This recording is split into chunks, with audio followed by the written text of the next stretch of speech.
Monsieur le Président, mes chers collègues, Messieurs les ministres, maa ngi leen di nuyu bu baax. Monsieur le ministre de l'Agriculture et de l'Élevage, def naa ni gis-gis bu baax la pour booleeg agriculture ak élevage ndax yu bëri day am ay yuy dox diggante béykat ak sàmm naam ruur toolu jàmbur moom kenn waru ko nangu te loolu dañ ko war a tere te jàpp naa ni am na ci lu ci yoon ci réew mi pour que bu yooyu amee ñu mun ko faj waaye lu ñu seetlu ci jamono yii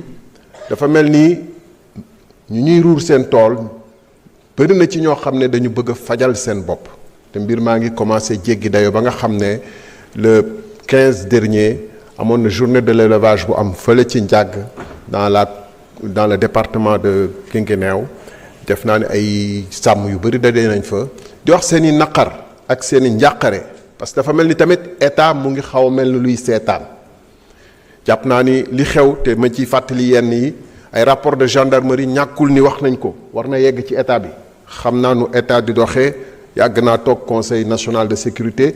mënul ñàkk yooyu yegg si ci état wu Sénégal dama bëgg a xam nag lan ngeen ci nar a def ko mi taxawaay dafa lu mel ni Daaru Diop commune de Daaru Minam benn xale sàmm fekk nañ ko ci wetu yaayam dóor ko bal mu daanu ñi ko def at lañ leen jàpp bàyyi leen fële ci Thiel commune de Mbar ab benn xale tamit ñu ay xale dal ci kawam lapide ko dóor ko ba mu daanu ñi ko def ñeenti weer lañ leen tëj bàyyi am na koo xam ne fële ci Sinthiou Malem moom dañ ko nangu sax ci loxo gendarme daal di koy duma ba mu bakkanam rot mun naa joxe ay misaal yeneen yu mel noonu fële ci Ngaay commune de Mbacké Kadior fële ci foo xam ne nag mbalka lañ fa yàq ndax xuloo dong fekk dëkku sàmm yi yàq seeni mbalka ndax benn xuloo bu dox diggante sàmm yi ak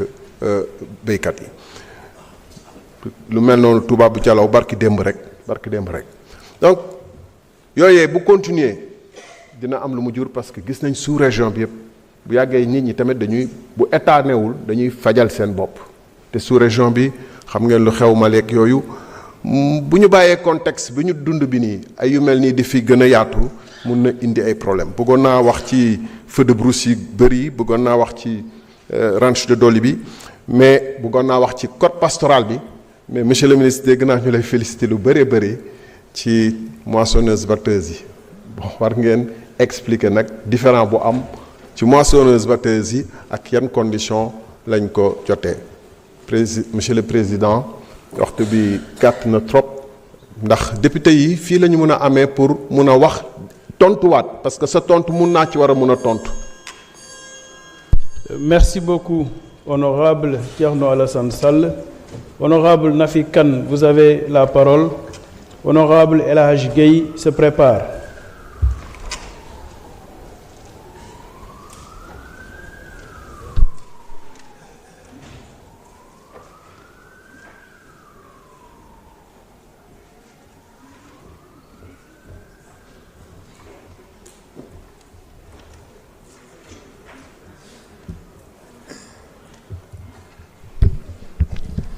Alors, merci, Monsieur le Président. Bonjour, Messieurs les ministres. Comme mes prédécesseurs l'ont fait, je vous félicite, Monsieur le ministre, pour votre engagement auprès de la population rurale. Vous avez fait des diagnostics pour s'inquiéter de leurs problèmes dans l'agriculture. Monsieur le ministre, l'agriculture dans la zone rurale traverse aujourd'hui des difficultés profondes qui limitent son potentiel pourtant très immense. Au moment où la question de la souveraineté alimentaire est devenue centrale, et si elle doit être bâtie quelque part, c'est bien dans la zone rurale.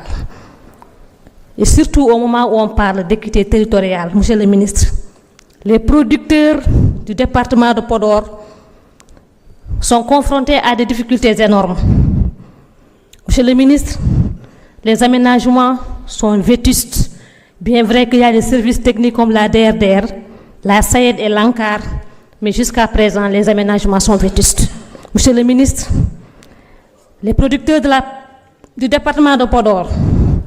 ont besoin de la construction des digues de ceinture pour freiner l'inondation. Cette année, Monsieur le ministre, beaucoup de producteurs ont perdu des hectares. Et aussi, ils ont des problèmes pour l'accès au financement, la cherté de l'agriculture. La dernière fois, lors des travaux de commission, j'en avais souligné, avec votre collègue, le ministre de l'Énergie, est-ce qu'on ne pouvait pas remplacer l'électricité par l'énergie solaire pour essayer donc de booster la production agricole? Monsieur le ministre, les producteurs aussi du département de Podor ont besoin de la création de chambres froides. Parce qu'à un moment de l'année, les produits périssent sous l'action de la chaleur. Monsieur le ministre, les femmes sont des transformatrices de produits céréaliers et aussi de produits locaux, mais ils ont des problèmes d'équipement. Donc, pour accéder à cela, Monsieur le ministre, les SIPA, les jardins SIPA, leur objectif c'était de maintenir les jeunes, de ne pas aller en exode rural. Mais aujourd'hui, les jeunes veulent travailler, mais ils ont des problèmes avec la cherté de l'électricité. Comment aider ces jeunes-là? Monsieur le ministre, le temps n'est pas trop long, mais aussi, je ne peux pas parler sans parler de l'élevage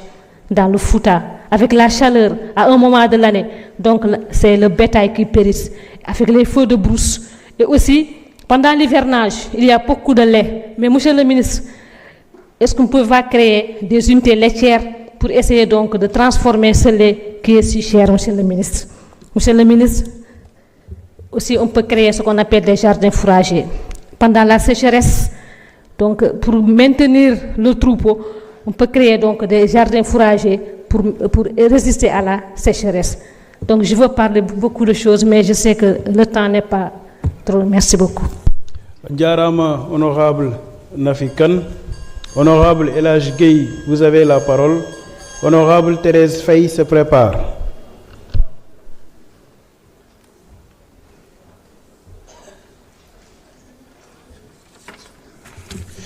Assalamu alaikum wa rahmatullah. Merci beaucoup, Monsieur le Président. Messieurs les ministres, nous nuyu également suñuy collègues députés.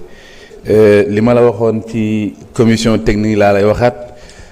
ce ministère bi bu nekkul le ministère le plus impactant bokk na ci ministère les plus impactants de ce régime. Et pourquoi wax naa ko parce que ñun dañoo dëkk Saloum ay at ci ginnaaw wala ñaari at ci ginnaaw ñu doon jëndee saako engrais ci seko bi 11000 ba 11500 des fois ñu gis saako engrais sax problème ci ñun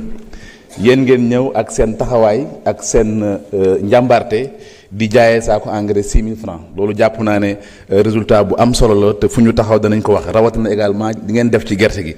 défi bi ci njëkkoon moo doon fexe ba jiw doon ñëw ci waxtu te yéen a ngi ciy def ay jéego yu am solo ñu leen di jaajëfal bu baax a baax donc seen naataango bi fi jaaroon yor Sonacos wax nañ ko démb que ne bëgg nañ mu gën ñoo yokk ay points de collecte waaye tamit ñu lancer campagne bi ci nu mu gën a gaawee te jàpp nañ ne aussi yéen lépp loo xam ne mën ngeen ko dañ ko ci def waaye tamit monsieur le ministre ñu féliciter leen bu baax a baax ci production record yi ngeen am ndax wax dëgg yàlla ci gerte ci maïs ci céréales ak sorgho gis nañ ne def ngeen ci ay production record te loolu yëpp taxawaay bi ngeen am moom moo ko waral ma bëggoon aussi ñëw ci ñaari ponk yoo xam ne jàpp nañu yu am solo la bi ci des mooy les ménages agricoles ñun jàpp nañ